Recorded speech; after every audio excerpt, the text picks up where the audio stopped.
This is for the nerds, this is for the brainiacs, this what we deserve. Go ahead and play it back, you ain't gonna touch me, you not gonna do nothing, you are not above me. I bet you wish you was me, I know it, I know.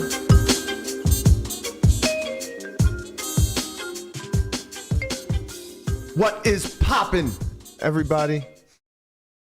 Fuck.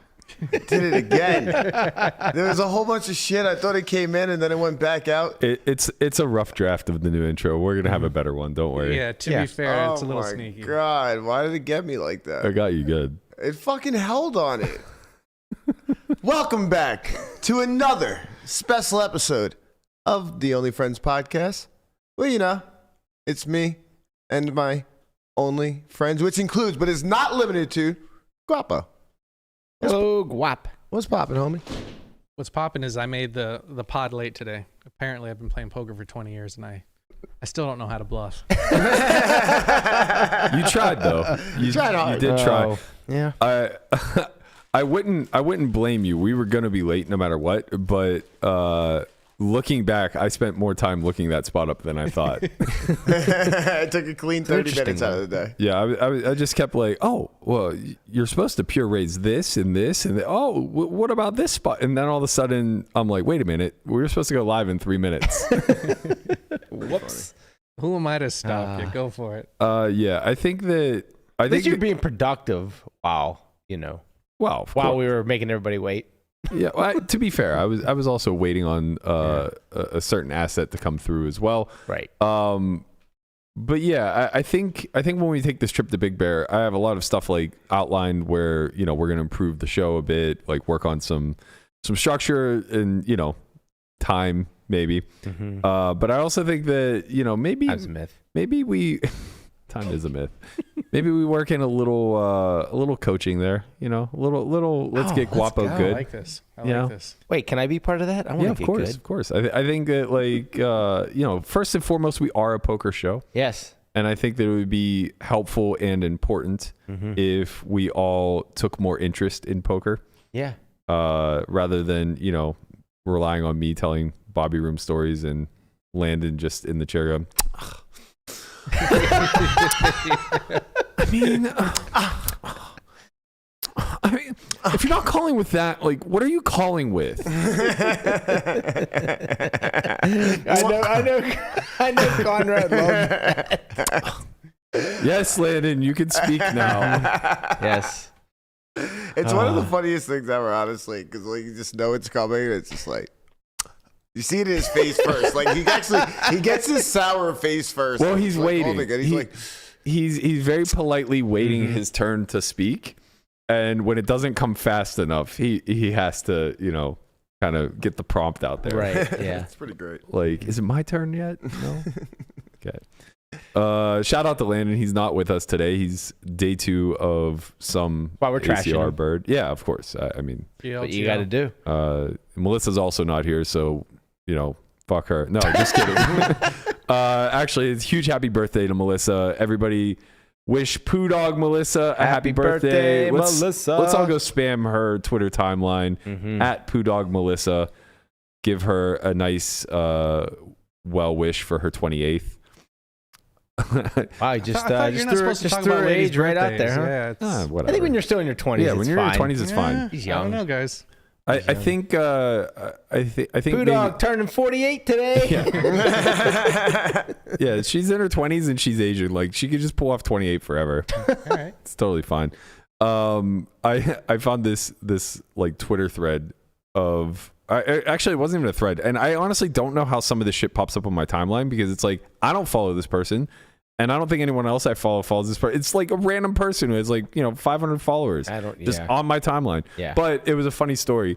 So it was this woman who posted this dirty bottle of water, and she said, "This is a birthday gift from my father. Previous birthday gifts have consisted of a taser and like all this other like weird benign stuff." And she's like, the lesson in this bottle that he tried to convey to me was that when you shake it up, it's just like life. Everything looks so murky and chaotic. But when you let it settle and all the dirt recedes to the bottom, you understand that there's only like 10% chaos. And then there's another picture of her at the ocean. She's like, I dumped this back into the ocean. Yeah. That's good. I texted to Melissa. I was like, my goal is to one up this for your birthday, so I'm gonna find a pile of rocks or something. Find some real sentiment behind the rocks, you know. Yeah.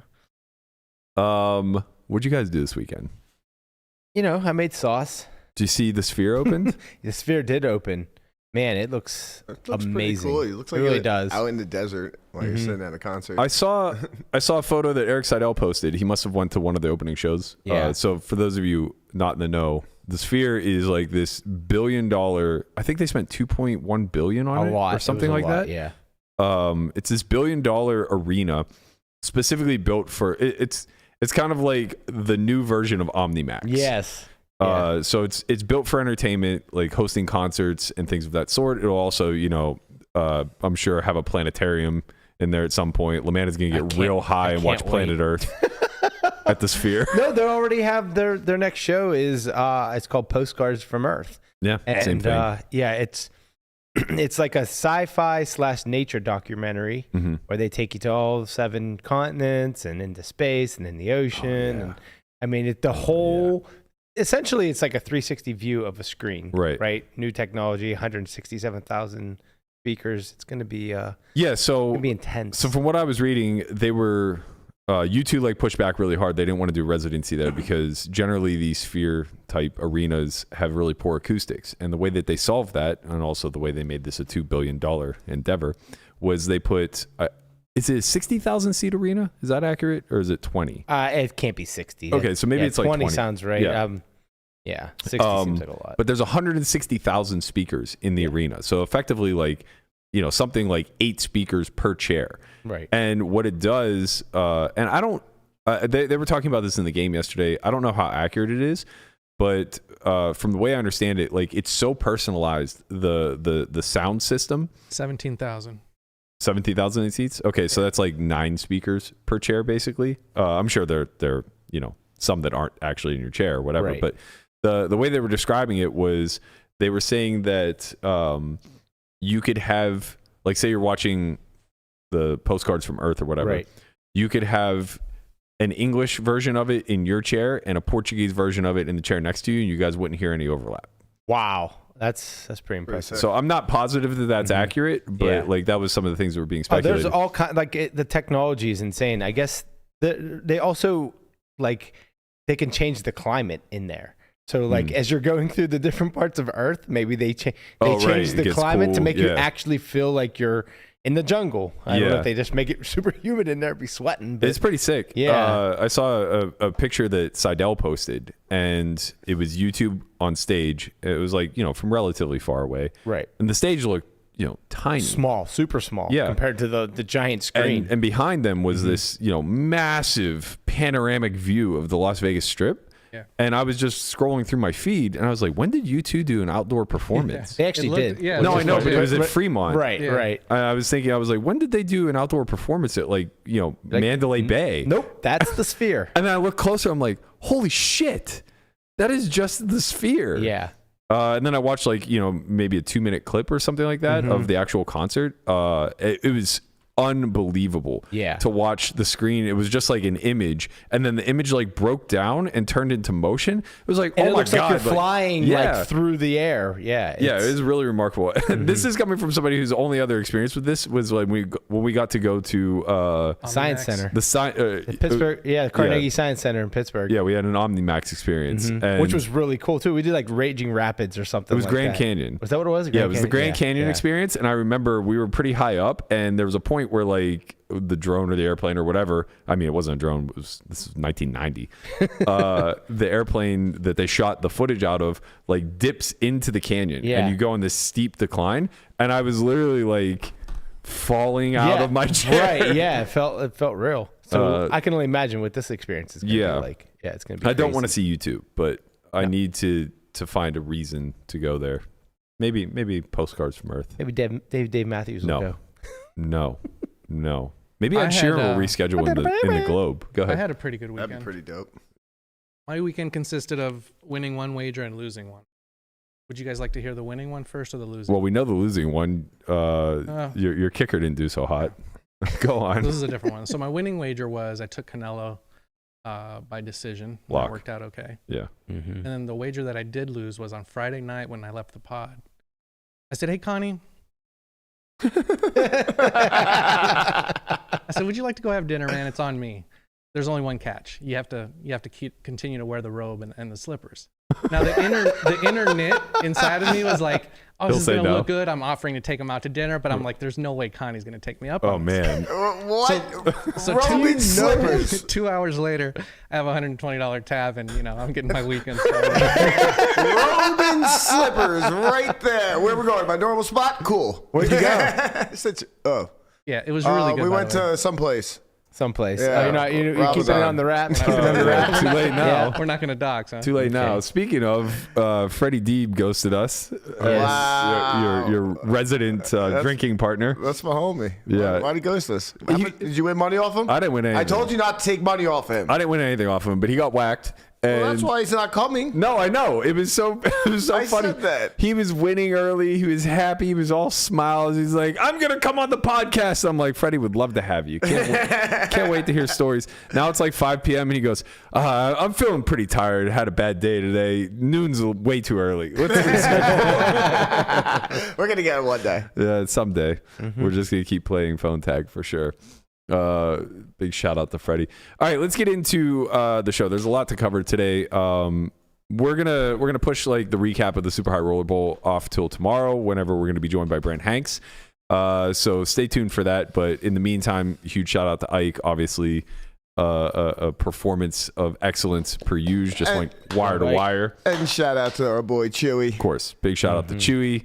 Manifested it. Actually went from a slight chip lead, heads up, to a 9-1 dog, and then all the way back to even again. Did you hear what happened?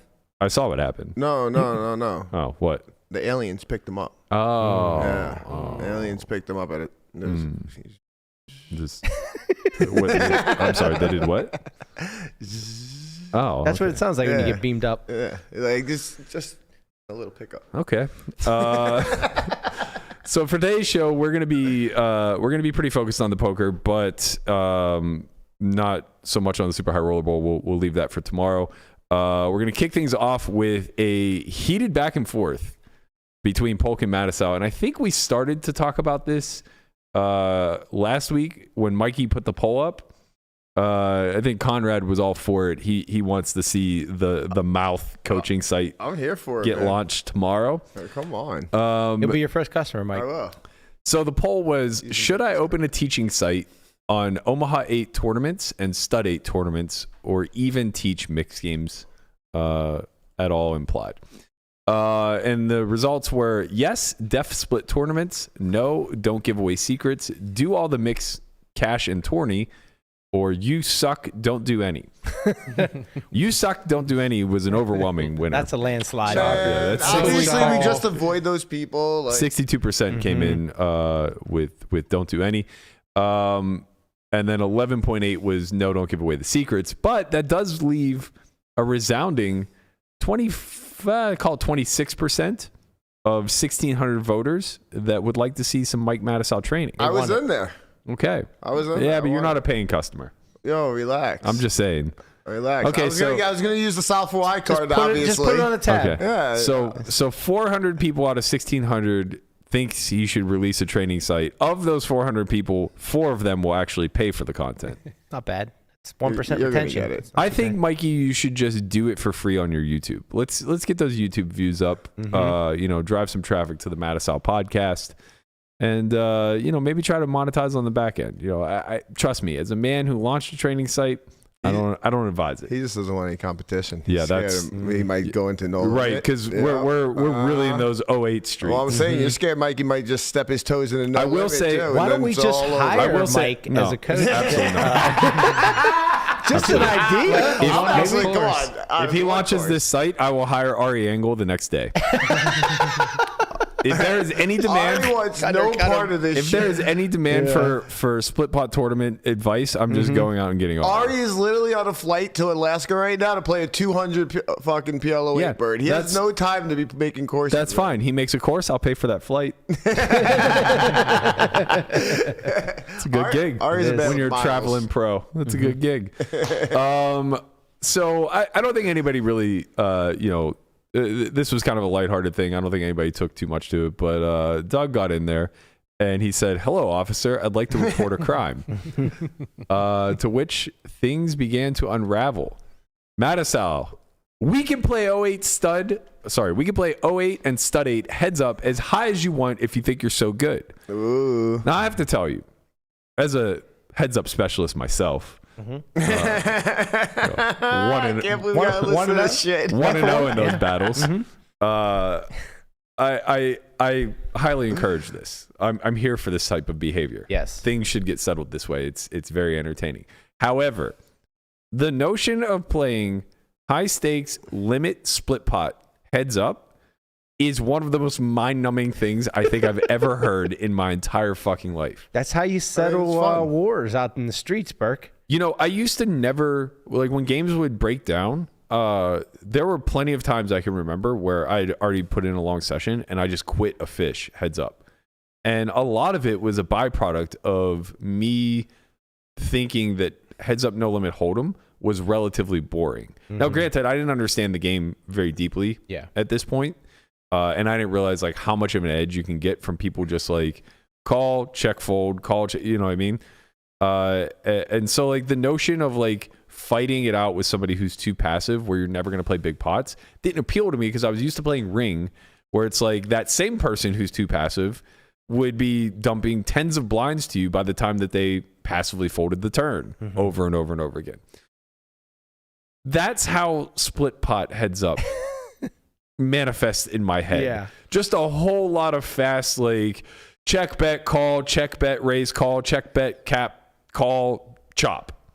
There's got to be a lot more raises Over and before over the and cap. over again. Just over and over and over, like chop. Now, if this were pot limit or no limit, All right. I think I could get at least a little bit more intrigued. It's a 5-year match that they're doing. I think, Okay. So at the end of it, someone will win 10 big blinds. 10,000 big bets. hands. It's Jungle Dur all over. right. Yes, we have the Jungle Dare Challenge, aka the Mouth and the Supreme Leader. They're going at it in the 08 streets. I'm kind of interested, man. Okay, well, it's funny you should say that, Conrad, because I'll take Mike's Got side. some interest. Okay, well, let's I'm not jump the assuming I'm shark gonna get odds here. Let's not jump the shark here. We don't know what the lines are yet. Polk then replies and says, "How about 1K, 2K? Would love to host you for a game at the lodge." He really switches his tone quickly. I'd like to report A robbery. I'd like to report a theft. robbery. Call the cops. And then Hey, would you like to come down, then buddy? he sees you as a fish on the line. Yeah. You know, he's just like, "Oh, I'd love to host you at the We'll lodge. put you up. We'll fly you in. Yeah, we'll fly you in. Yeah, all the Just- food He's you can gently tugging on the line. Right. You know, if you Right. will. Mikey keeps that same energy. He doesn't change. He goes, "Sure, but don't want to stream it so you can break down how I play. I'll play a certain amount of hands off stream or stream no hole cards, just flops." And then Polk says, "You wanted to teach people how to play for money and now you don't want to stream it. I'm sure you'll get some instant customers and credit if you play well. Do it for the fans.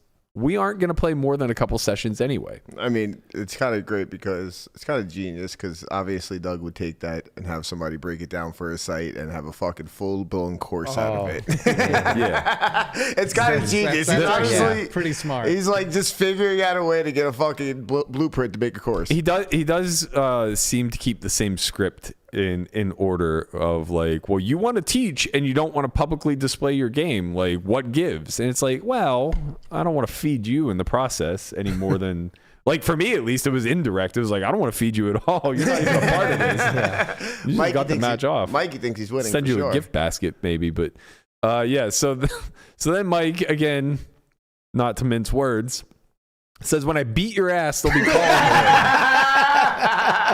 me." Yo, this guy better be able to back this up, man. Yeah, they say something. This is real. This is very real and authentic. He says, "This is real money to me, and I could give 2 fucks about clicks and views. I don't have your money, but the 1 million I beat you out of will go a long way towards having it. I don't play poker to see whose dick is bigger. I play where I feel I have an edge."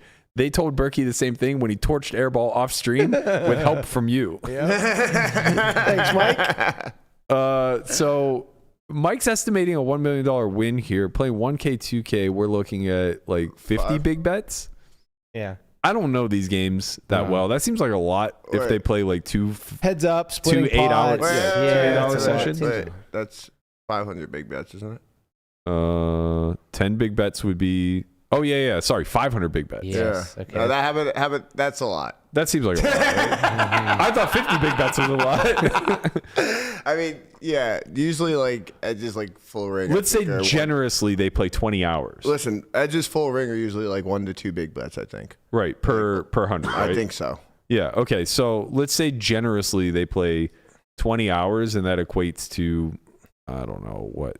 Let's say 50 hands an hour. Yeah. Oh, fuck it. Let's just say 100 hands an hour. Like, I'm probably fastest game I've ever. Yeah, it's probably never happening. Okay, but like, go. let's say I mean, 100 Mike hands McD an hour. said his goal is to win 1 big bet an hour. That's Get true. your money Yeah. when you get the best Okay, of it. so let's say they Take it play when you don't. 100 hands an hour, which is egregious. They're Yeah. definitely not going to play that many, and they play 20 hours. So that's going to be 2,000 hands, and he's trying to win 500 big bets. So that's a lot of big bets. That's what we call running somebody the fuck over. Yeah, He's trying to win 25 big bets per 100. Is that accurate? Or is it 2.5 big bets per 100? Either way, it's a lot. It's a lot. Yeah. Connie, who do you like The in this? big win rate.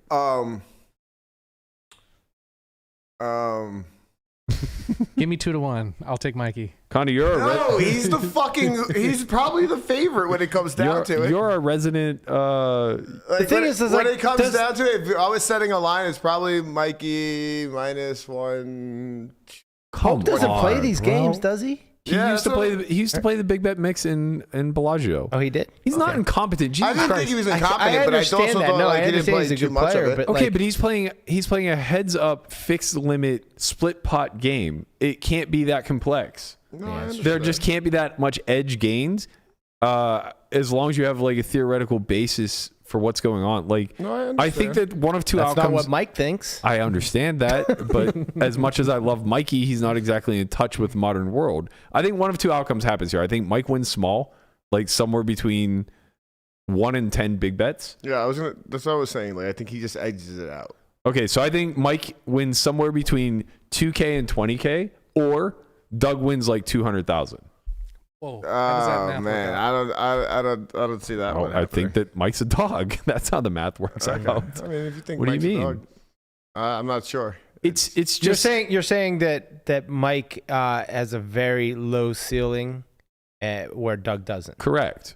Right. Like, here's the thing: heads up is very much a different game than ring in any capacity, even than three-handed, right?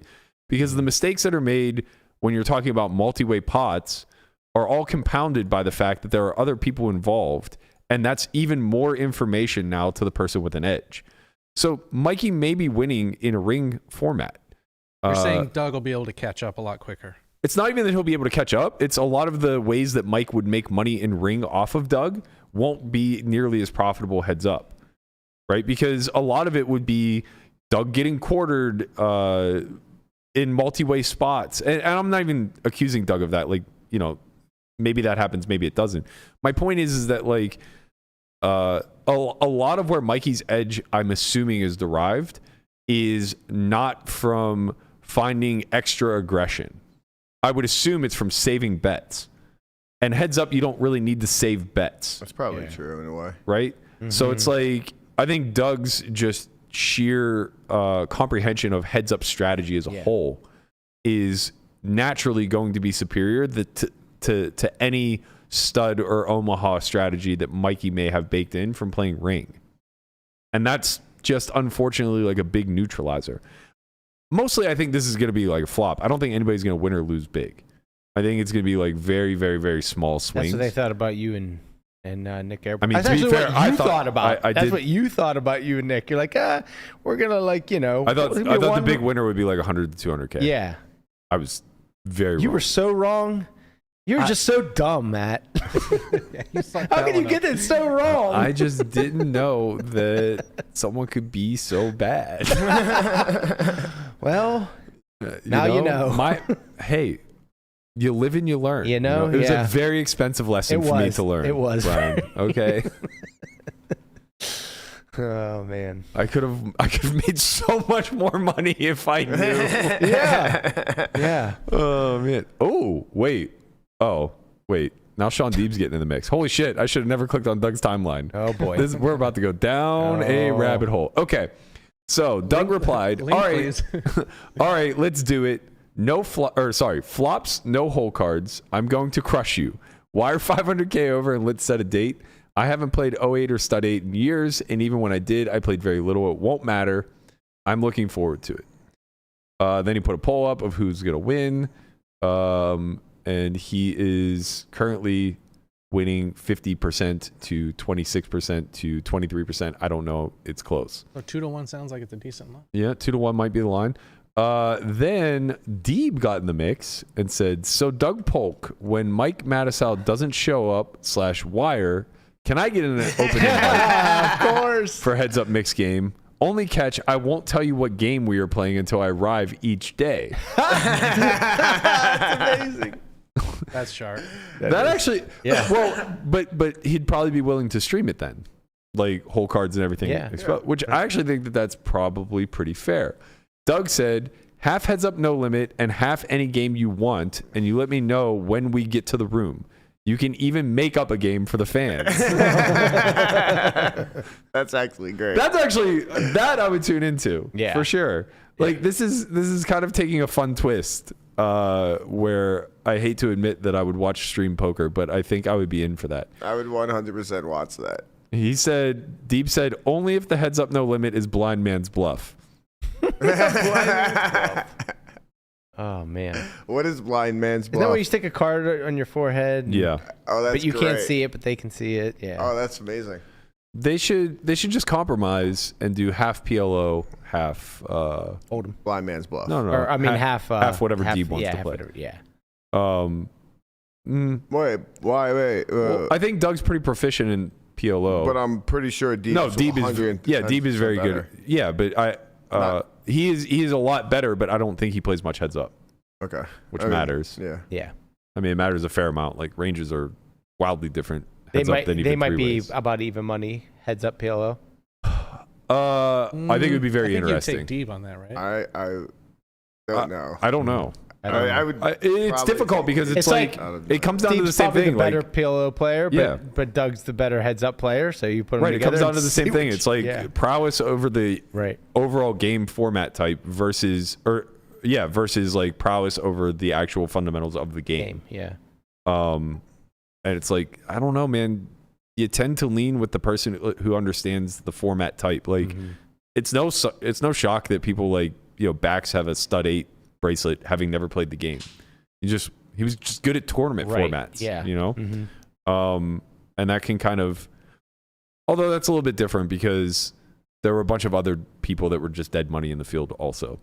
And the variance is really high. And I don't know, man. It would be an interesting thing to kind of bet on. I'm sure some Deeb plays some heads up cash back in the day. PLO. Yeah, I don't think he's like completely inexperienced. Yeah. I'm just saying it's not I'd be the interested to discipline that he invests the most amount of time into. Yeah. But yeah, I think that would be a fun match. I think like in order to get this stuff off the ground, unfortunately they have to probably, and I don't just mean like Deeb and Doug, but just like in general, if he wants to get like really interesting matches, different formats, stuff like that off the ground, it probably has to just be lower stakes. Yeah. I mean, people who aren't like proficient at heads up don't want to play somebody who is for infinite. And do we think that this lowers viewers immediately? The lower stakes? Yeah. I don't know, man. It's a good question. I've been trying for years to figure out what drives people to click the button and watch the stream. And to this day, I just can't really put my finger on it, right? It's like, I think we know that high stakes will always draw eyeballs. Right. But it's not even clear like what point stakes become high enough for people to start pouring in, and then at what point there's diminishing returns. So in other words, PokerGo and Hustler both ran $1 million live cash games, or live stream cash games, and I don't think that those viewerships did any better than their previous cash games that were like 200, 400. I was about to say, I think like the 200, 400 is kind of like where anything beyond is anything like beyond diminishing is returns. the same thing, right? I think, Yes. I think it's 100, Yes. 200. Right. Honestly, I think it's 100. No. The Friday shows for Hustler definitely perform better when it's 2-4 versus 1-2. Really? I think versus so, yeah. 50-100. Yeah. I'm not saying like tremendously better, but I'm saying you don't see a fall off. Where And I think it's like the $100,000 buy-in point is also anything above that is like diminishing returns. Yeah, that could possibly be true. Something about being in for like $100K as opposed to being in for 75. I thought for a while it was all about But if being you're for deep stacked. $250K, I don't think they view Yeah, that like, much what's the difference. difference? No, nobody even knows. I thought for a long time it was just about like being super deep stacked. That's just a personal preference. Nobody knows. Yeah, Most people because don't like realize. The viewership for Poker Go's $1 million game was at the highest when the stacks were the most shallow, which was the final day where Yeah, people want to see pain. Wherever people Yeah. want to see gamble. Yeah, Like, you want to see Yeah. Right. People Right. wanna They see want to just some- see all the money go Right. in, which it would be really cool if you are super deep stacked and you see like super deep play into like the turn and river where there's like bets and re-raises but like also people just like to see the money just go in and flip it. Yeah. So I wonder, how did the PLO streams do that Hustler were running? I think relatively well because they were like flip fests. Yeah, there was this Yeah. fucking short stack. Right. They were. Right. Yeah. They were all in like every other hand. Yeah. Yeah, Which makes for a good show. I haven't looked at the numbers, but I vaguely remember them performing like way better than I would have expected for a new game format. Yeah. At least in real time. Maybe like the reoccurring views, like the people rewatching and watching after the fact. It was probably less. It might be less, but I think like in real time, they were doing like, at least their average of 7,000 or 8,000 concurrent, if not more. It looks Speaking like they're of getting like 220,000 to like 300,000 views. For the PLOs? Yeah. Okay, yeah. I mean, I think that's probably below average or maybe closer to on par with like Max Pay Monday. Speaking of Hustler, Yeah. did Gary come out with any evidence yet? We're waiting. All right, I'm It's gonna happen. I'm just gonna ask every day. It's going to happen. I'm just gonna ask every day now. You think this guy isn't like in his basement fucking Walter Whiting shit right now? Well, Just like Yeah. Keep that shit to yourself. connecting the dots. He's definitely that meme, that Charlie Day meme. With Yes. the strings going everywhere. 100%. There's just like a green, Yeah. a green piece of yarn going here, a red one going here, a Right. giant X over Robbie's face. Like, it's they're gonna make a movie about it someday. Obvious. That would be amazing. It has to be. They're gonna make a movie about it. Once there's a conclusion, there will be a movie. I hope. Who do I hope they get to play me? Who plays Garrett? Man, it's got to be what's his face from The Notebook. What's his name? Oh, Ryan. Yeah, Gosling. Ryan Gosling. Yeah. Definitely Gosling. And Robbie J. Maybe it's Ryan Reynolds. See Ryan Reynolds with the. I did. Yeah. Tay just turning Sunday Night Football into a Hollywood spectacle now. Mm-hmm. No, Ryan Reynolds isn't a good fit.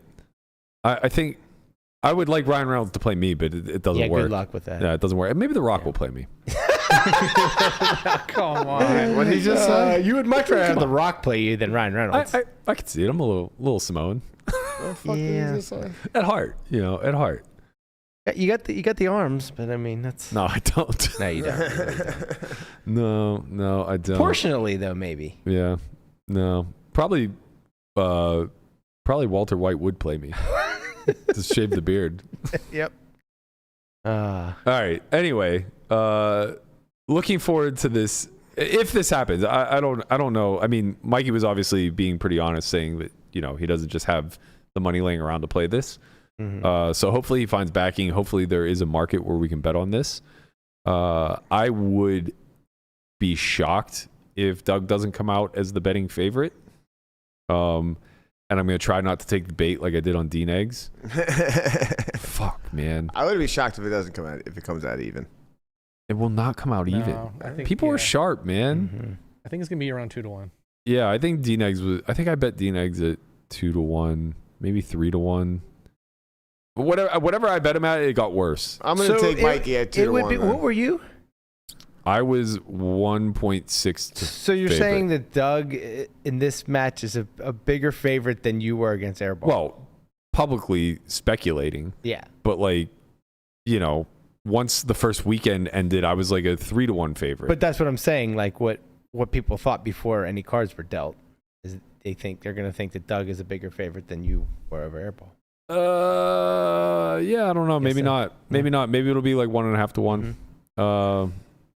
I mean, it's his discipline, you know? Yeah. At the end of the day, like, sure, it's pretty easy to see that I am a more studied player than Airball, but everybody knew that I'd never played heads up. I wasn't joking when I said I'd only looked at ranges for the first time right before we started the match. So, like, I thought 1.6 was egregious. I was like, man, you guys are fucking crazy. You got way more faith in me than I have in me. I think this is going to be like not a flip, but like I thought I had a small edge. Right. Like I was estimating when I was doing variance calcs, I was like, okay, I was looking at like, if I have a 2 big blind per 100 win rate, what does the variance look like? And then I capped myself out at like 8 big blinds, where I was just like, no way he's going to be that bad or I'm going to get that good that fast. Right. But yeah, I think 8 was conservative. Well, that's good to be conservative. What did you end up winning by? Oh, I don't know. I mean, not a true win rate. Yeah. But we played. Even if you didn't play enough hands. Yeah, we played 60 hours. Yeah. So like, call it 4,000 hands, and I won. I don't know how many fucking big blinds. More than 8. More than 8. Yeah, I think I was winning like 50 big blinds per 100 or something stupid. But obviously, that's not normalized. Sustainable. Right. Yeah, I think my true win rate was maybe like 10. No, more. Maybe like 15. Yeah. He was definitely getting better by the end, but like by better I mean, you know, well, don't mess up future action. Just he could wipe his own ass. Barely. I mean, he couldn't tell a hand history for the first 2 weeks. Yeah. Like, what are we talking about here? You needed a spot just to get the fucking suits right. Oh man. All right. What else we got? Speaking of getting the suits right, I can't pass on this segue, sorry. There is a lot of action with the fair play check on GTO Wizard. So Jeremiah's been talking about this an awful lot over the past, I don't know. When did the fair play check release? Do you guys remember? About 2 weeks ago. No, A week and a half ago? Right? No, it was like a week and a half ago. No It does seem like it was relatively recent. Yeah, it was no more than a week and a half ago. Yeah. I think you're probably close to right. It definitely wasn't that long ago. The reason why I'm having a hard time framing it is because it already existed on Ruse. Okay. Prior to them getting bought out. So it like existed on Ruse for months in beta, and then Wizard, you know, bought Ruse out and incorporated it into their UI, but they removed the fair play, I imagine because they had some bugs they needed to work out or whatever behind the scenes. So then they re-released it just recently. But it was September 20th. Okay. So yeah, we're talking about 2 weeks or so. In that time, there have been a lot of positive hits. And well, not positive, but what do you mean? It's not positive. The negative. It's positive in a negative way. Okay. Carry on. Tested. So are AIDS test, buddy, but you don't get a negative feedback when you got it. That's like the worst phone call of your life. It's like, wait a minute, what? Tested positive. Sweet. Oh, it's funny. Michelle says like when she has to like when she's giving people results, like she's like, oh yeah, the results were negative. That's a good thing. Like, right, like yeah, people are like, they hear negative and they're like, oh no. Oh no. Yeah. Remember when Trump took the COVID test and he said I was negative in a positive way. Oh man. Okay. So anyway, there have been a lot of somewhat confirmed hits. And I use the term loosely because it seems as though there's the potential for false positives.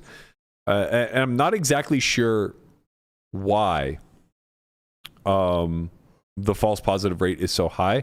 It just seems awfully coincidental that if timestamps align with the flop texture that's being looked up, that two people in the world at the exact same time were looking up the same board.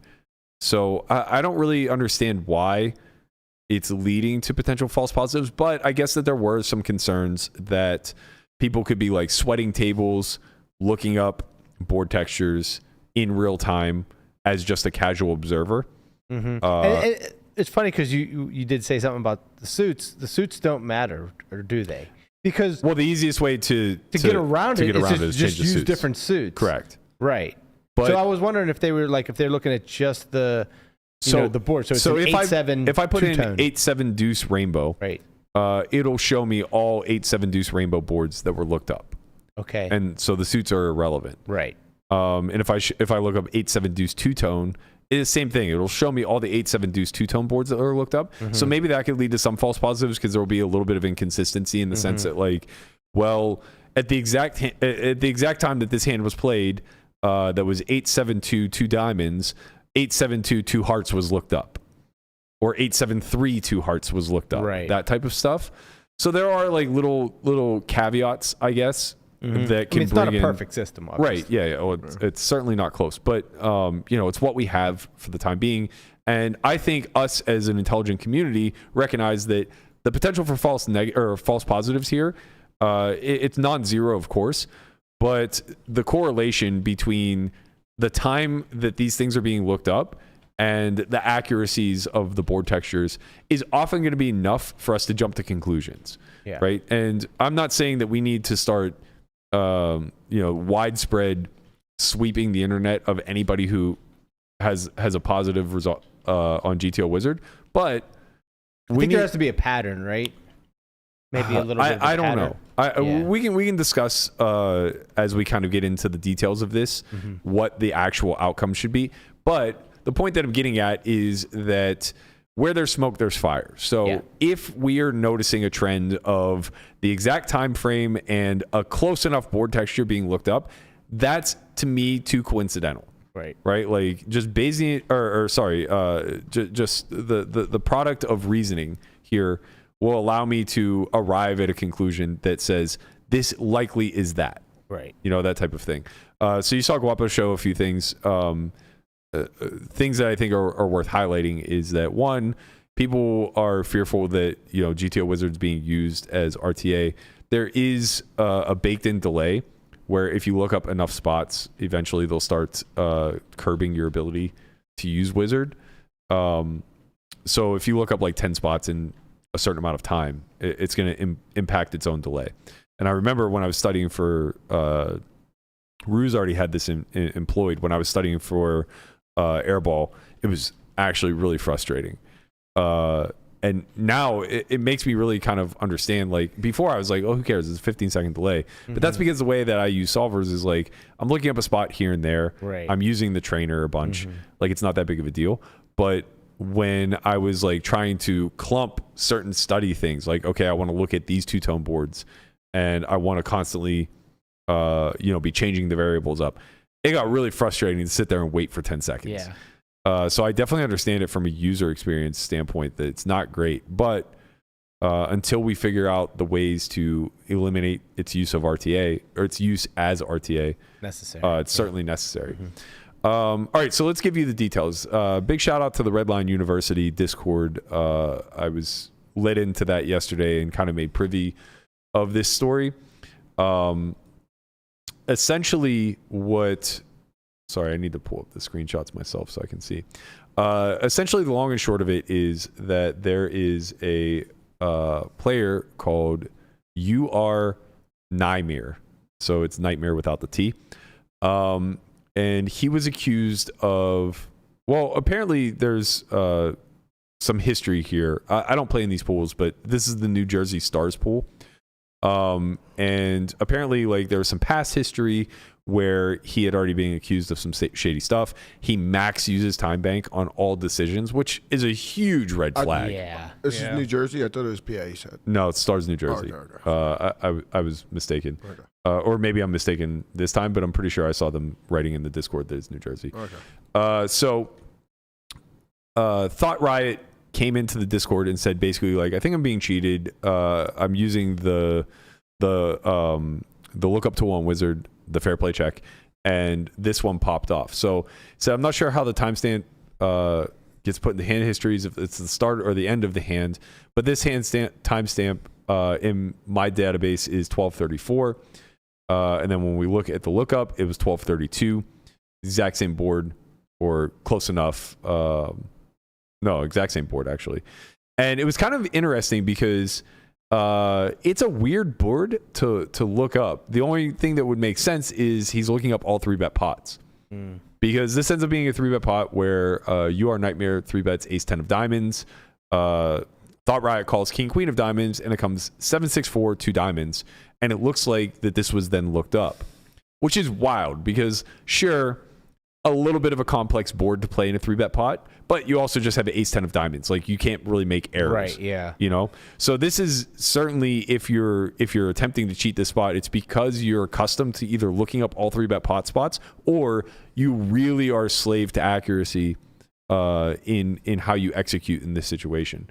So that was the first instance of this, and it warranted concern for him to start looking up other ones. So then he looks up another spot. He said, just for the hell of it. Another spot comes up, Queen 10-5 Rainbow. He looks that up. The timestamps again overlap. Oh boy. Yeah, I mean it's just too obvious. Yeah. Right. The one that the fact that it's the exact same suits, that's enough right there. So sort of, it's almost worse if they're different suits, right? Because because then you obviously some people are going to try to think outside the box. Is that what you're saying? yeah. It's Like now it's it looks almost like you're trying to cover your tracks. exactly. It's almost like a bigger red flag. Yeah. Where it's Yeah, like I if it's get the what same you're saying. suits, at least we as the people looking up in the fair check could be like, oh, this might have just been an observer of the table. Cool. Oh, I see That's what true you're saying. too. Right, but if it's different suits, it's like almost for sure someone in game Yeah. who has access to the real information. In any event, like people just aren't observing 200 NL on Poker Stars New Jersey, I don't think, and like running spots all that. Do often. they? How like when you can see that somebody looked up the spot? Do they know where that like location is? Like, can they look at IP addresses and this kind of stuff? We don't. We as don't. users cannot. But what happens on the back end has not been like fully disclosed. So I'll get to that as GTO Matt actually released a statement in that Discord. So there are just a few other examples. A King 10. A King 3-4 board where the suit was changed. Instead of King 3-4 2 diamonds 1 spade, it was King 3-4 2 spades 1 diamond. And this is still the same player? Vice versa. Yep, still same player. Thought Riot said, I emailed Stars. I want to make sure I get it to the right department. I assume they won't tell me, but I have the hand IDs from GTO Wizard, so GTO Wizard can provide Stars with the actual details of the solve. And, he kind of follows up and says he's definitely been notorious for shit in the past. Somebody else says, I hope that over the years, Nightmare has been reported. So hopefully this is the nail in the coffin type of stuff. Wait, what is his screen name? Nightmare. You are Nightmare. I don't. He plays Yeah, he plays 200 on. WSOP. Yeah. Well, yeah, he's a Jersey reg, Yeah. right? So obviously he's going to be in that player pool too. Yeah, you should be wary. Weary? Wary's tired. Weary is weary and leery. Yeah, weary and leery. Wary is Jesus Christ. Wary? This stupid language. Where's man. Larry? Where's Larry? Okay, so following up from this, Gags, longtime New Jersey Red, he made a very good point. He said the more popular GTO Wiz gets, the more false positives there will be, which is also why the fair play check isn't necessarily the solution for RTA. I think that that's valid, but I'm not entirely sure, man. Like, well, There are so many different combination of flops. yeah, For people to be looking at something when that's we're- very, very close at the The exact same timestamp time is the giveaway. it's just too much of a coincidence it's for it the same to time. happen. So like, there are a lot of flops, but like we reduce them down to 1,100 and change, right? Because the mix of the suits isn't really that important, Yeah. and it won't be that important for this either. I mean, I guess Because we're gonna call, if you switch the suit of the 7 and the 4, we're still gonna call it a hit.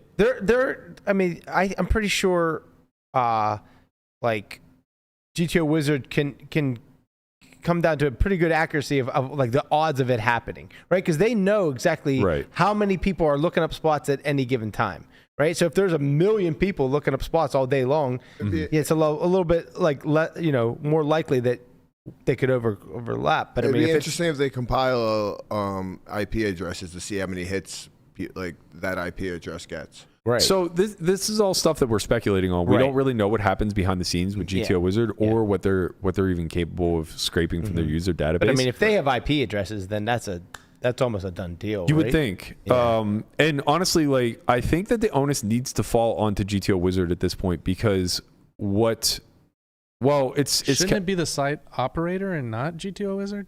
There's a disconnect though. That's the problem.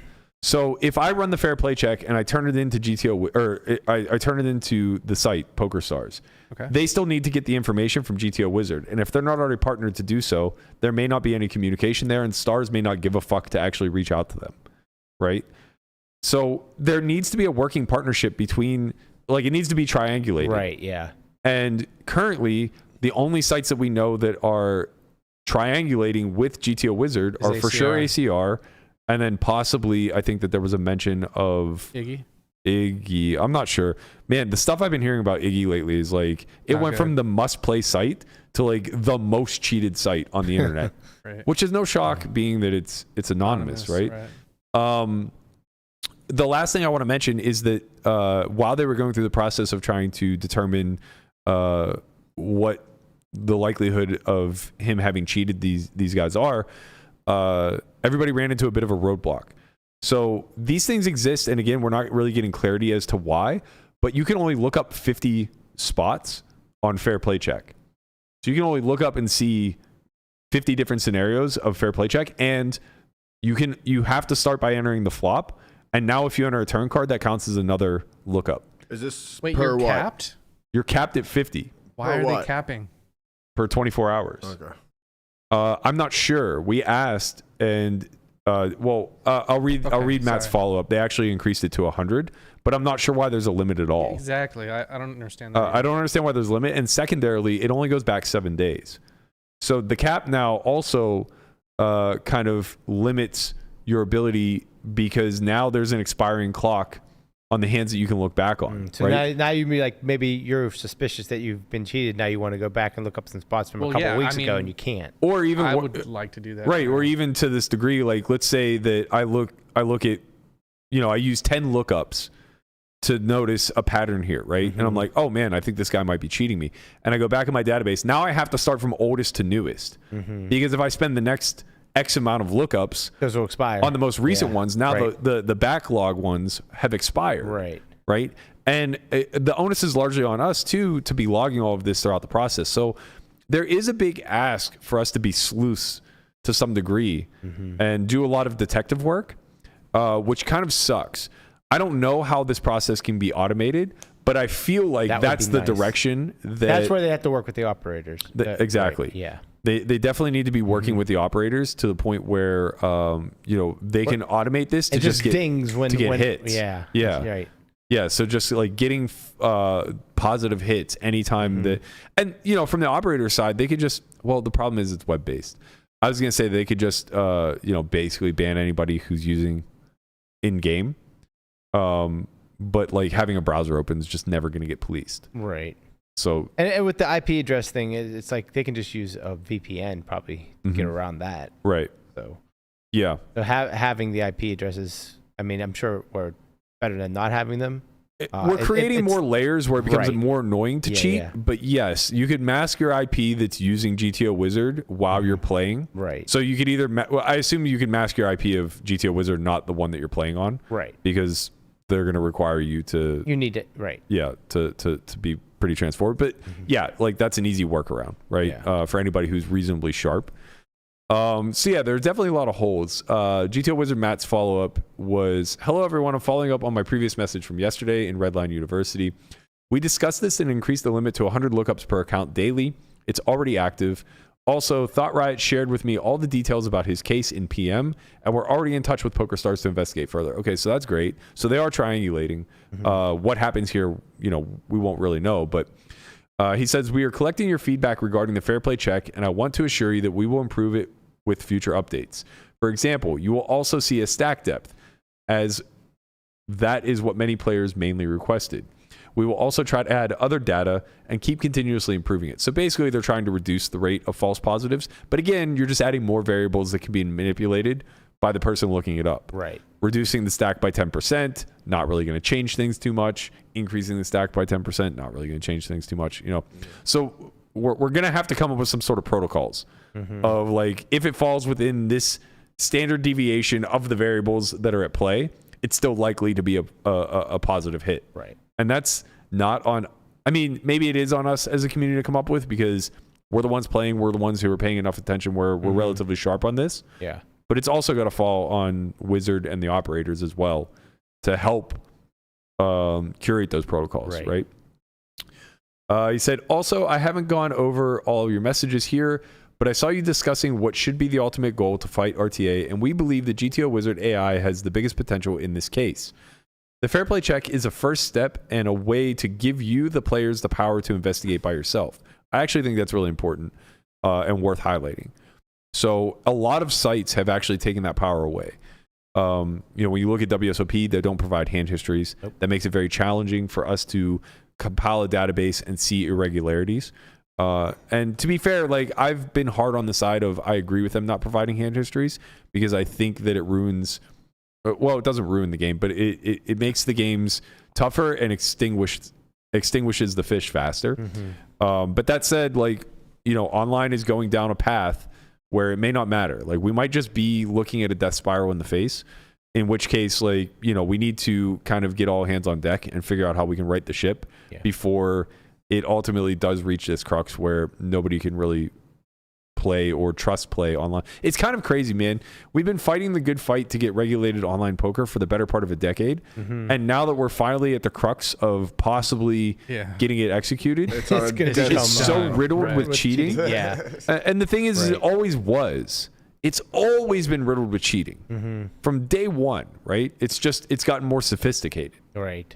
The collusion rings have gotten more sophisticated. The botting has gotten more sophisticated. The RTA has gotten more sophisticated. Like, it's just so much more powerful than 5 idiots sitting in a room playing a hand together. Right, exactly. The EV that's stolen is just so much greater now.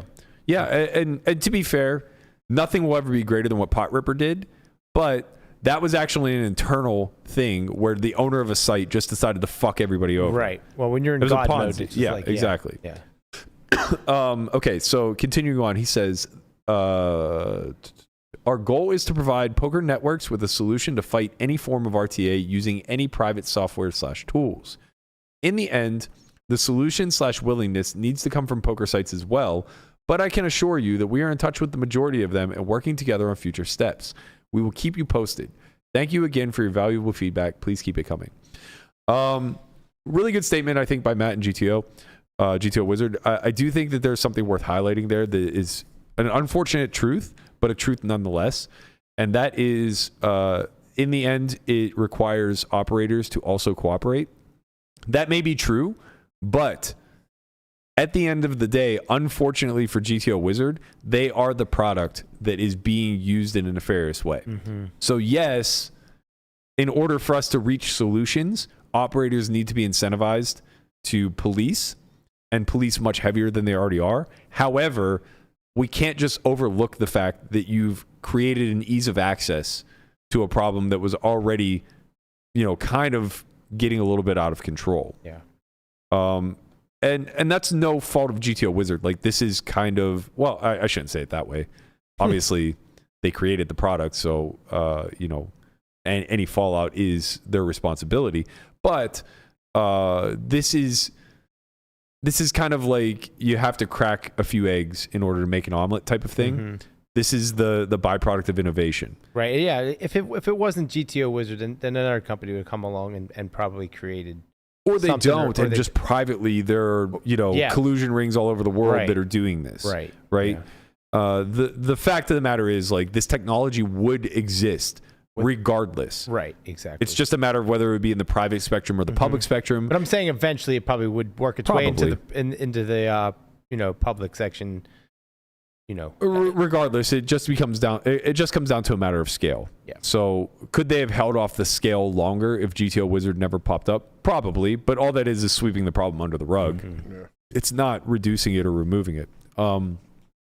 So I think that this is a story that's worth following closely because it's our first real attachment of username to nefarious activity where there are multiple positives, right? And now someone's going to have to explain away a bunch of false positives, right? Half a dozen false positives. Yeah. And that's only one player in one pool on one site, right? Whereas, like you guys said, he's also playing in the New Jersey, Nevada site or pool. And he's not going to get caught there because you can't get access to the hand histories. Yeah. You know? It's going to be a fucking nightmare to try to fair play check that. No pun intended. Wait a minute. So I can't. Why can't I run it? Well, you can. If I look up a hand that I played with someone. Yeah, but you have to do it during your session or immediately thereafter, right? Like, I You guess can that's also true. have to have it marked down when the hand is, so you can look back in your hand because histories. when you pull it up when you replay your hand history on WSOP, it does timestamp it. It does say at what time you play that hand. Right. It's just a lot more annoying. So you're unable to do mass. Like you can only put some hand histories in, like whatever. I guess it doesn't matter. I was thinking you needed to copy and paste the hand history, but that's not true. No, you just need to know when it happened and what it was. So you just need the timestamp. Right. Yeah, that's fair. You'll always have access to that. Okay. WSOP has a feature where you can go back and look at reopen hands, the tables that you had That's why we were closed. late for the podcast today, because Guapa did that. That's true. Guapa did Sorry do that. again, guys. My apologies. very No, it good wasn't at your that. fault. But yeah, I think this is a story very worth following to see what happens, especially like you guys kind of have your finger on the pulse. If he disappears from the 200 pool on WSOP, that might tell us something. But also, we don't know that anybody's communicating with WSOP that he might be cheating, right? And now the jig is kind of up. So anybody who has played with him in the past 7 days on WSOP should be doing a lot of fair play checks and, you know, reporting this to WSOP.com, reporting this to, that's the other thing I'm not really clear of. Is there communication? I mean, I know in this instance there was, but like I asked GTO Matt to come into this Discord and address it. So without that, would there have been any communication between GTO Wizard and this person who's doing the fair play check? Right? Because that seems very important also. Right. So, line of so communication? in other words, if somebody actually sees that something's going on and then just doesn't say anything, then Or if they just say it to the operator and the operator said, fuck you, I don't care. yeah. I'm not going to look into this. I don't talk to GTO Wizard. Just need a line of communication to somebody. Yeah. Being that we're cares. in Nevada, we can obviously go to gaming, right? I mean, I don't imagine that I know. Maybe. Yeah. Maybe. I guess what I would encourage everybody to do is join the GTO Wizard Discord channel. I'm not very active in there, but I would imagine if you have concerns about fair play, you could at a bare minimum reach out to people through PM. But even moreover, I imagine that they have a channel where you could very easily just place this, even if it's in the general. You know, I have a question about fair play. This person seems to have popped positive 5 or 6 times. Is there anybody at GTO that I can contact in order to have a further discussion? Right? Because it's tough for them, man. They're a tech company at the end of the day. You know, they're not security. So where they did put this thing in place to empower us, it kind of hard stops where we're just like, well, what do we do now? Right? Do we come back to you and have you ban them from GTO Wizard? Is that at least step one? Because if they start getting inundated with tens of thousands of messages of people who are using their product nefariously, and we're asking them to ban their user base, that's a full-time job. Right. They're a tech company. They're here to develop more UI UX. Yeah. They're here to develop new features to the AI, to their lookup database, to the to gamify things. They have a whole roadmap that they want to explore. Imagine just like taking somebody out of a department and saying like, all right, man, Joe, I know you're one of our better developers here, but We need to pull you off this. we need somebody to handle fair play check, and we're gonna have to pull you off of this until we can hire somebody full time to just like basically audit all of these things and determine whether or not we should ban this user from our database. Is it fair to say that they bear that responsibility though? I think so. I think it's very fair. And I think that it can't just be as simple as like, John Smith has been reported 6 times for breaking fair play, and it looks like he's guilty of it. We see, some correlation between the times. We see his IPs overlapping, whatever. Like, it's very clear he's cheating. We're going to ban John Smith from our user database. You have to take it a step further. You not only have to ban John Smith, you have to ban John Smith's credit card information. Yeah. You have to ban like anything. Yeah, so he can't just open up another account. Right. Correct. It's just that easier. Use somebody else's. Yeah. So like you have to figure out a way now to police not just John Smith, but things that are ancillary to John Smith. Yeah, it seems like it would be very easy for someone to just go ahead and get their hands on another account and continue to use it. I think it almost has to be. This is where the operators come back into play, but they have to be banned from the site from playing. That would solve the issue way more than just being banned from GTO. I mean, it Wizard. really comes down to consequences, right? Like, if someone gets caught and there's actual consequences, meaning like someone presses charges. Like, I know this sounds crazy, but if we get to that point, like, I think that's really going to curb people wanting to cheat. Like, if there's actual it's illegal to consequences. cheat, so it's like you're literally stealing, so you should be punished in some sort of way, for sure. Yeah, I mean that it's never going to go that far because there's no overseeing. And that's unfortunate. There's just no overseeing body, right? Like you would need Nevada Gaming or Jersey Gaming to step in, and they just.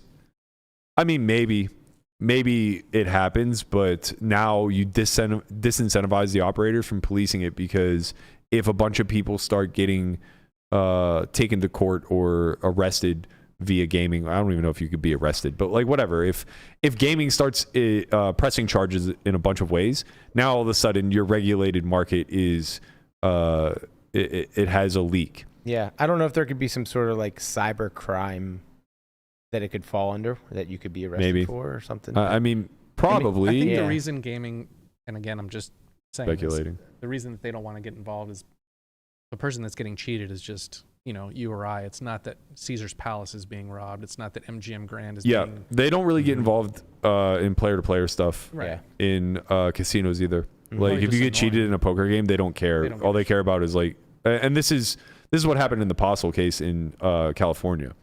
They only offered the victims back rake because even if it was proven that he 100% of the time cheated, they don't care about player-to-player interactions. Yeah. If you get scammed at the table, if somebody angles you, like whatever, they're not going to prosecute that. They only oversee the house. So if you cheat a blackjack table, they will prosecute you. Right. But not the inverse. It looks like you are Nightmare is in the chat, Simon Rudin. Few things he said. He said, I don't even use GTO Wizard. Somebody else said, Joshua said that you joined 4 or 5 months ago. He said, I barely use it and don't have it now. I play 10 tables. How would I even use it? Brian Mancia, who is also a reg in these pools, said, bad look that you start off saying you never use Wizard, immediately get called out, and then say, yeah, no, well, not anymore.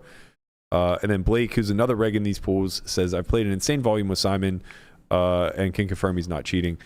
Simon says, anybody who's played with me claims cheating is pushing an agenda out of hate and hate alone.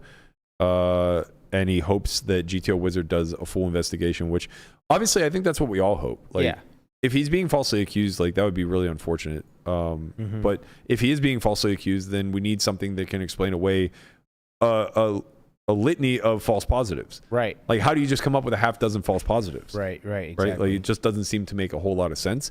So getting to the bottom of that in some capacity, I think is very important to all of this. Yeah. Yeah, let's see. Okay. Nothing else really worth mentioning. But yeah, anyway, this is going to be an ongoing thing.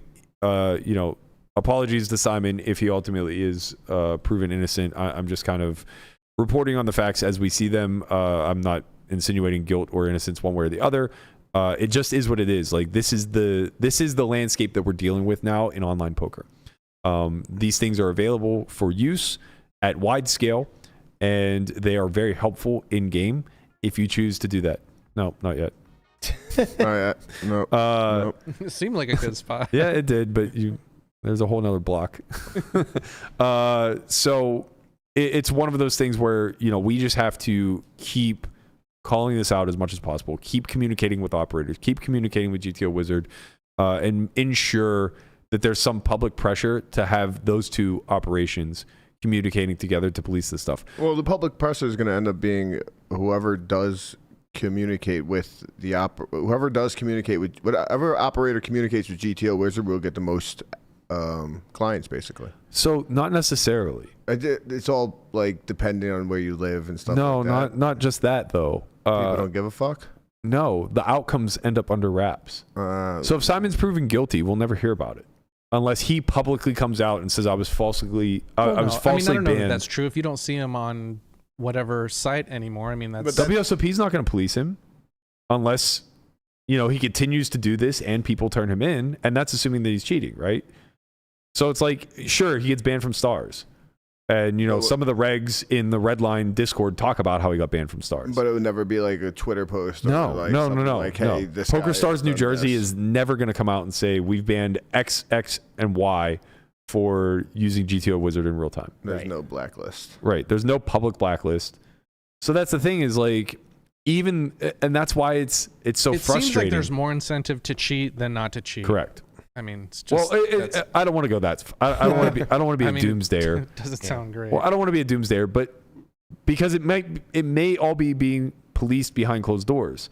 What I'm saying is, from the public optics, we recognize that there's a clear problem, and if there is any sort of solution whatsoever, it's not being spoken about. So we're unaware, right? So it feels like we're all Chicken Little, and the sky is falling, simply due to the fact that there's no communication beyond, I have valid concerns. Here's my evidence for said concerns. And then an email saying, like, thank you for reaching out. We'll get back to you. And, no follow-up, right? Maybe if there's some refunds. Again, it all happens kind of behind closed doors. Even when the Fedor Cruz thing happened, the only confirmation we had that he was banned was that he stopped playing, right? And that was a high-profile type of thing, which still largely was kind of swept under, It takes a wide-scale, high-profile thing, right? Similar to like... Brink anything? Nothing happened, man. They gave everybody an olive branch. They literally let everybody back on. And speaking to that end on the GG side of things, we have this post by Gilly. He said, another day, another GG Poker bot ring that can't be detected because we don't have Shark Scope. This one was from the Global Millions $50 last chance. All limp. Sorry, I lost it. And all max tank flop. Yeah, and all max tank. And river. Right. So if you look at this image blown up, this must have been max late reg, and they all have like one big blind. Or two big blinds, I guess. So I assume that they're like on the stone bubble. Or damn near it, right? So, how many bots get to? How does that many bots get to the same table? Well, I would assume, and maybe I'm wrong, but I imagine it has to do with max late regging. If they all reg at the exact same time, they all get the same table. I don't know that to be true for sure, but I imagine you would think they'd pull people from different. So that's what WSOP does. Yeah, definitely what WSOP does. But I would imagine that what happens is the new table populates, and it just happens with everybody. Although I will say I'm not positive that's what WSOP does. No, they do. I've seen new tables populate, and everybody just has starting. Or maybe I'm misremembering. Yeah, usually there's a lot. Like I've maxed late reg down a lot of times, and you might see 6 people with like a starting stack. Yeah. But there's usually almost always, a few other people that you can tell have been playing for a while. Right. Yeah. So I imagine that this is on the bubble. It says average stack is 9 blinds. Level 12. Everybody here has 2 blinds, with the exception of Howivid and Wing DC or whatever. So yeah, I mean, obviously, like if the bubble's gonna burst after this hand, they all just auto cash. Yeah. Which is just like infinite ROI if they're just in the tournament for no time. Now this can easily be corrected by just like lessening late reg, right? Mm-hmm. You just reduce late reg and you take away the power of these bots. But obviously, like if this botting is occurring, it needs to be policed and scrutinized at a much. Because I don't know tournaments very well, is this pretty definitive? I mean, what's going on here is what I'm asking. Based off of the community response, again, I'm kind of like you. I've never really played in a pool with bots. I stopped playing online seriously in 2011 or 10, whatever. I mean, I played WSOP now. It's very suspect that everybody has the exact same amount of big blinds. Like, well, also just like 8 people seeing a flop and max tanking, like Right, even if they're not botting, they're all colluding. yeah. And I guess like that goes back to the tanking question of how ethical is this type of stuff. And apparently it's all the same countries too. So Well, mostly the same. They're not all the same. Sam Greenwood quote tweeted this and he said, "Sharkscope's not needed to detect this. The people attempted to get away with this shows how embarrassing GG's game integrity is." Which those are pretty harsh words coming from somebody at a high profile like Sam. So I think that this type of stuff needs to be examined a lot closer and needs to be very considered, right?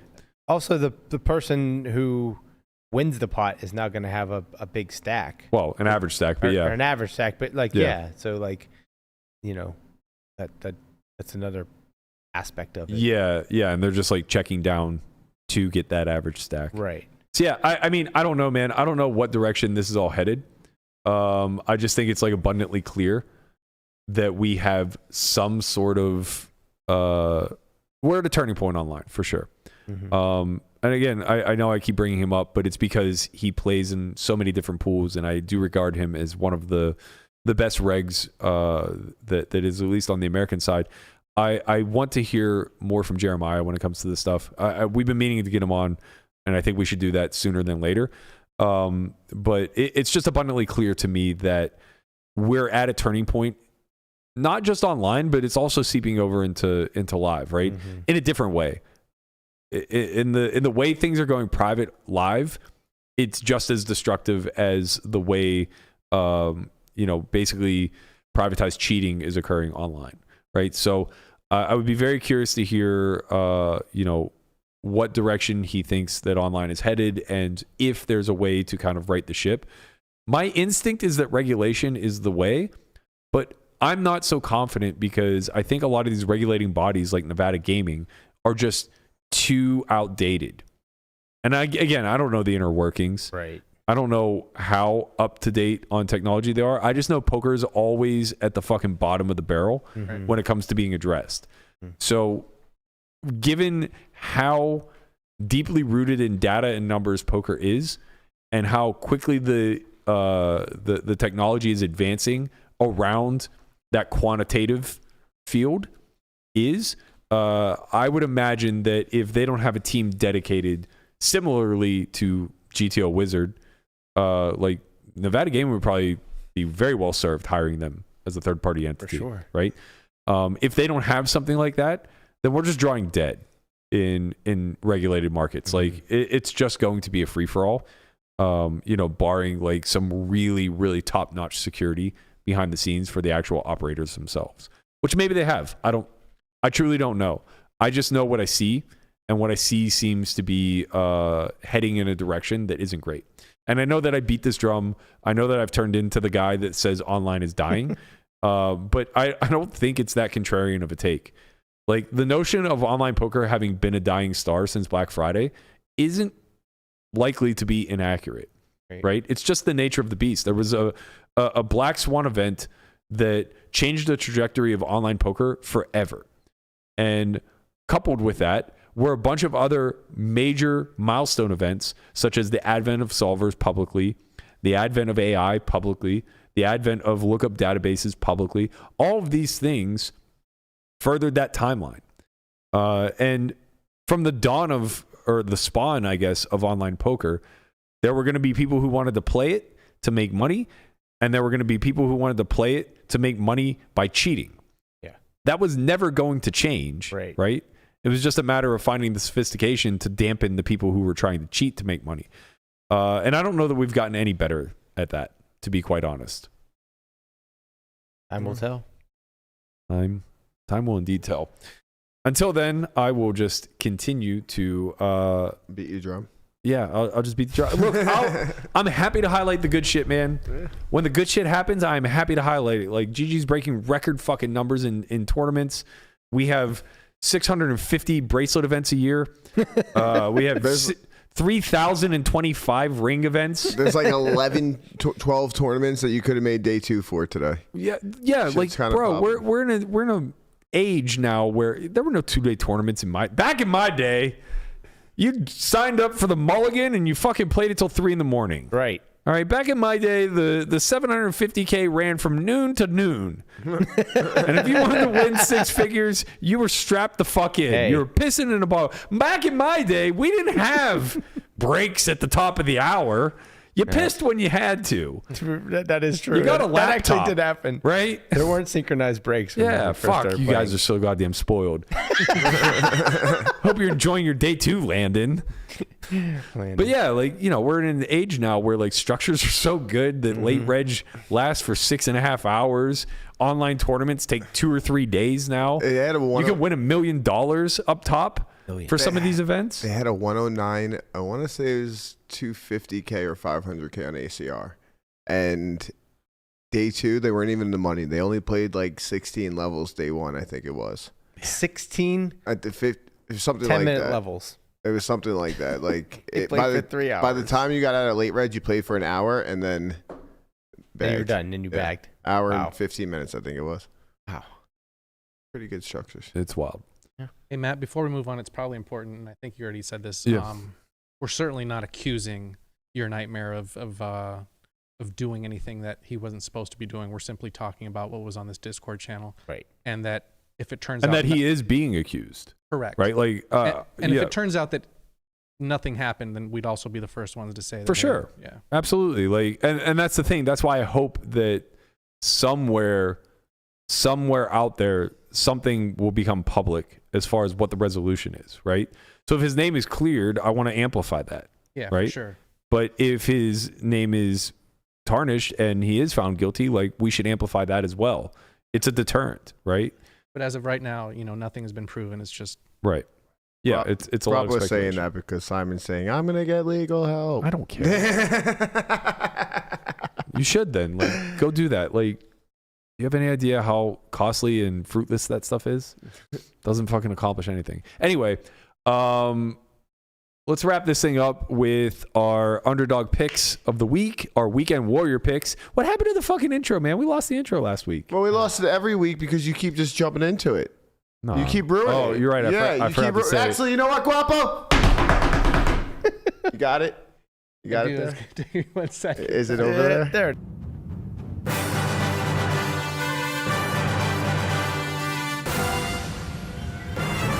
Let's fucking go! There he Let's is. fucking go! Let's fucking All right, go. we did not have a great week Ugh. in the weekend warrior picks. I'm just gonna Only pretend like reason why I got yesterday didn't scammed happen. because fucking Pickem got hurt. What are you talking about, We got man? absolutely scammed. Look, the Steelers were terrible. These guys Absolute fucking scam. stink, man. Ugh. Okay, they stink. Or I'm hungover today because of the Steelers because I had to drink because I couldn't get through the day without it. are you excited that you're getting a new quarterback in Colin Kaepernick? Shut up. Oh man. This is not the time to start gloating, Guapo. Okay, or Conrad. Colin You too, Kaepernick's Guapo. coming. You have not gotten a weekend warrior pick right this year, Well, I just picked Najee under because he sucks. and you lose every fucking yeah. week. well, that's just because your team sucks. Our line is awful. Our line is absolutely abysmal. Our quarterback's not very good either. He's not great. Well, what's He's going going on? through some growing pains. You know, What do you he want has him to do? He's wait, behind a he's got shit potential. line. He can't hand the fucking ball off because they can't run block. Is That's he true. gone for the season? ACL? that is true. No, we don't know yet. Imagine how much easier it would be for Pickett if we could just break off like a 15-yard run every once in a while. And, Well, Najee and did that. he had time to sit back there and make reads and Yeah, Najee did Yeah. that. He had a great fucking game if they were winning, yeah, but they weren't. No, They were they getting weren't. spanked. yes. So it's useless. But the reason why he had a great game is because they were getting spanked No, and they that's were not giving true. them the What space. happened to the defense? That's not yeah, true. defense just gives them space. I don't know where our defense. They just decided to it's take the 'cause day, it was take the week off. It was because Kendrick, what's his face, the old lineman for us, told them how to block us. Mm, No. that's not nice. Yeah. No, I don't know if that's true. Actually, it doesn't. I don't even think it matters. They had a whole replacement line for the Texans. Bro, it's wild. Literally, They the got Texans had no a pressure. complete replacement line. Yeah, It and was then another guy got hurt. I think their center got hurt mid-game. And it was like they just got a bunch of guys off the street. was Hey, wild. guys, could you play for us? It was wild. Everything looked bad. Mm-hmm. Big letdown game for the Steelers. These guys fucking stink.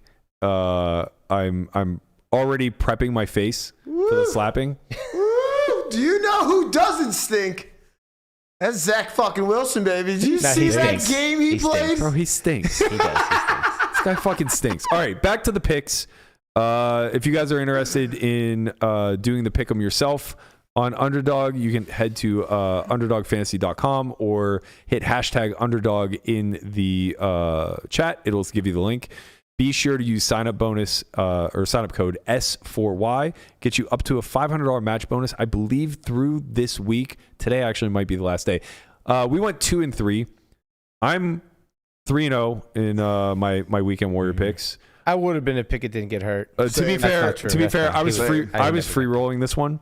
I would have went Najee over if Conrad didn't go Najee under. Right, of course. So instead, I spite picked Warren over 51.5 yards. And he went over. He got 52. He got 52? Oh, my God. We got there. We snuck in. Mm-hmm. Landon sharply somehow saw the under on the cheetah himself, Tyreek Hill. Amazing. Took under 89 yards, pick, I think. Landon. I think it was under 89 yards. Something Nailed like that one. that. You want to put this up one more time, Connie?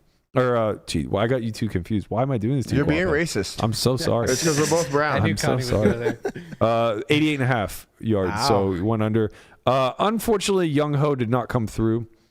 I think he had 1 point. Young Ho is not so cool, is he? Yeah, He he's not so cool. He just had an extra point. He's not so cool. And Najee blew out the over under. He had like 79 rushing yards, I believe. Only because that fucking Pickett got hurt. Yeah. Kenny wasn't getting to 224 yesterday. We hope Kenny's going to be okay. Looks like he might have a sprained MCL. They don't know yet. Fingers crossed. Fingers 4 weeks crossed. if it's sprained MCL. Yeah. How'd Tough. Kelsey do?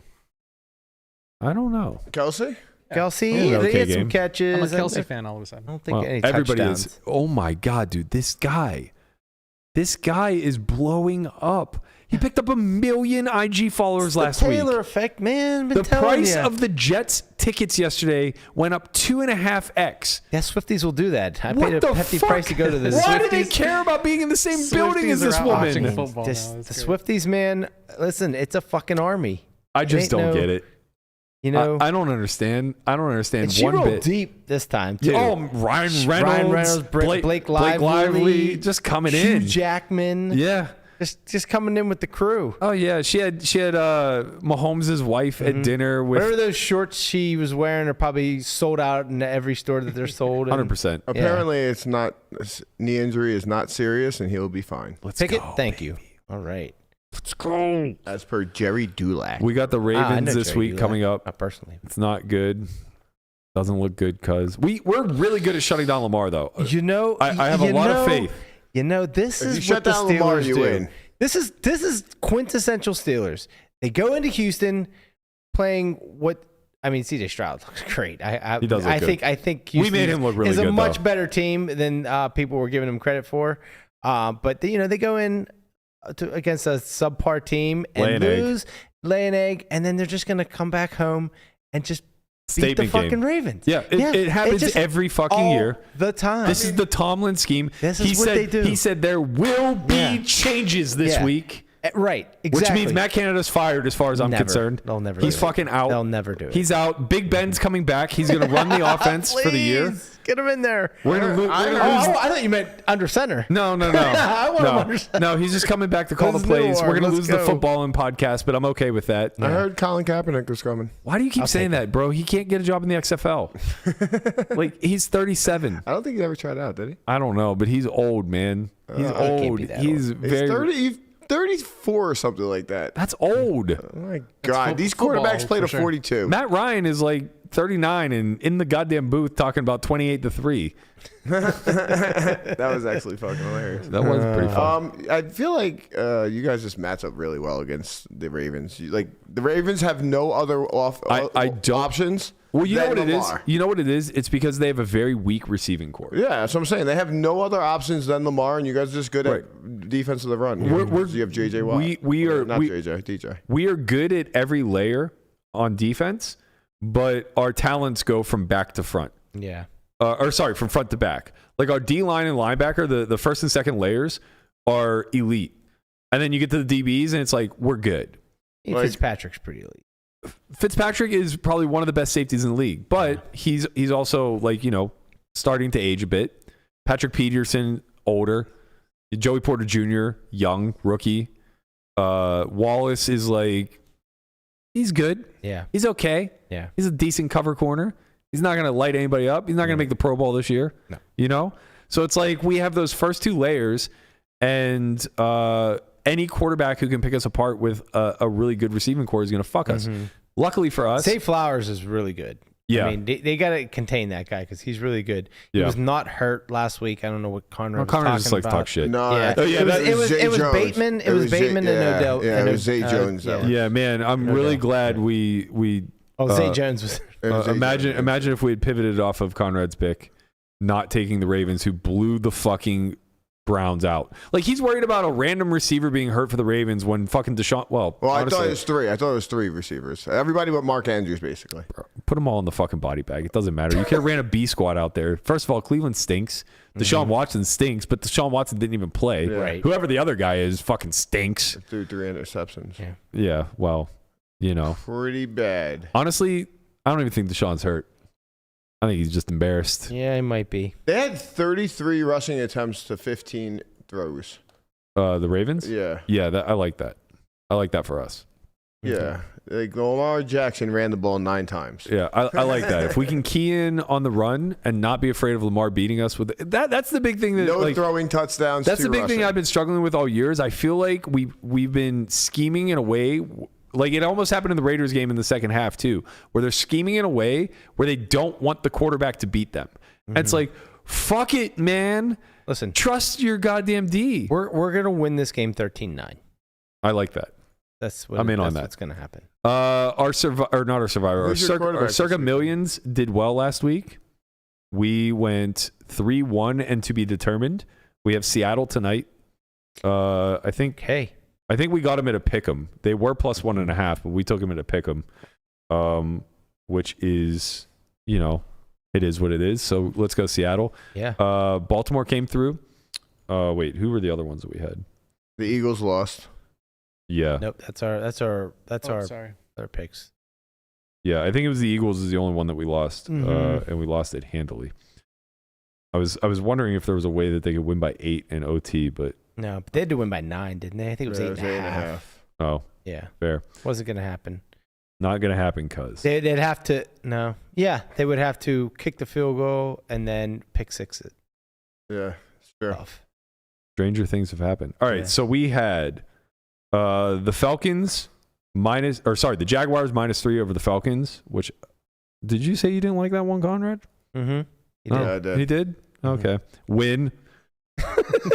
Ravens plus 2.5 versus the down bad Browns without Deshaun Jackson. Amazing. Stealing fucking money. Deshaun You- Watson. Deshaun Watson. Well, we Whatever. didn't know Watson was Give him out. Deshaun Jackson behind center. He might do fucking better. Nobody knew Watson was out. When I they knew he made was the pick. out. Did you like that one? You didn't know that he was out. Well, I until knew they he was made the pick. questionable because I was playing against him. Did you like that one? Nope. Okay. Win. Well, I thought 3 receivers were out for fucking the Ravens. Texans plus 2.5 versus the Steelers. Easy money. Did you like that one? Easy money. Win. Easy money. That one was easy money. All of us, literally 6 of us, the unanimous vote that we had for the week last week was the Eagles -8 versus the Commanders. Loss. Jesus. Should have known when Connie liked it. Oh, man. Should have I fucking said I known. didn't like it. I said on the podcast I didn't like Of it. course you fucking say you don't like everything. I literally said on the podcast, So that when I we didn't pick that lose- shit, and I was Yeah. like, fuck. Yeah, so that when we lose, you could be like, "Rrr, rrr, rrr." All right. So Seattle Beat the fucking- Seattle pick 'em tonight versus the Giants. You like it? No. Giants win this easy. Oh my Oh god, I my hate it. God. We Giants win got this there, season. baby. We Let's got go. the- 4-1 for us this week. Where's this game at?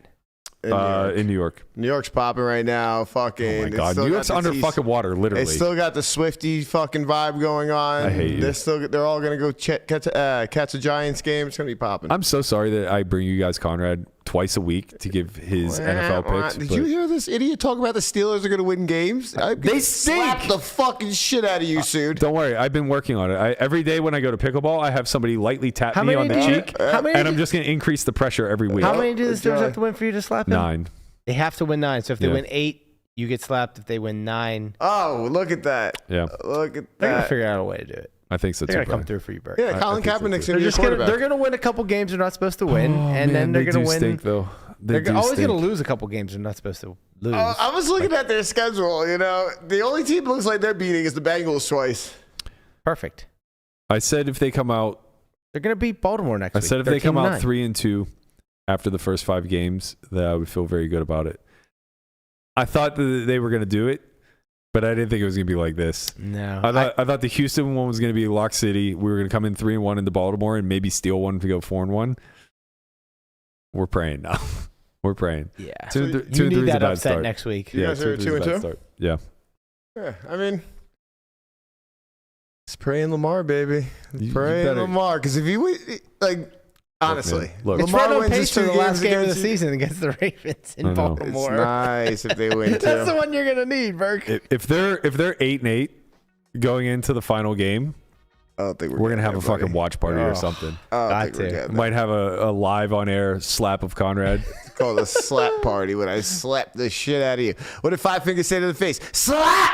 All right, guys, that's going to do it for today's show. Don't forget that we tweet a prompt every Monday on our OnlyFriends Twitter account. That's at OnlyFriends_pod.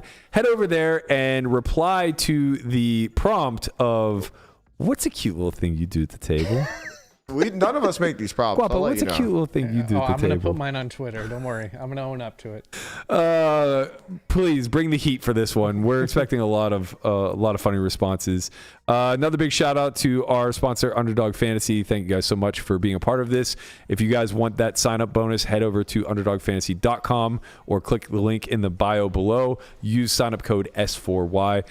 Finally, there's a new episode of On Second Thought. The season's coming to an end. This is episode 9. We have 2 more coming out for you before the next season of Poker Out Loud comes out, which will be season 10, beginning mid to late October. Be sure to head over there, S4Y.io. Sign up for the 2-week free trial, even if you just want to give it a shot. You can cancel anytime, and if you cancel within the first 2 weeks, no charge to you. That's going to do it for us. We're going to be back tomorrow, 6 p.m. We're going to be joined by Brent Hanks in the building. We're going to be talking all things Super High Roller Bowl, including the dominance of Ike Haxton this year. Thank you guys so much for joining us. We'll be back then. Later. Peace.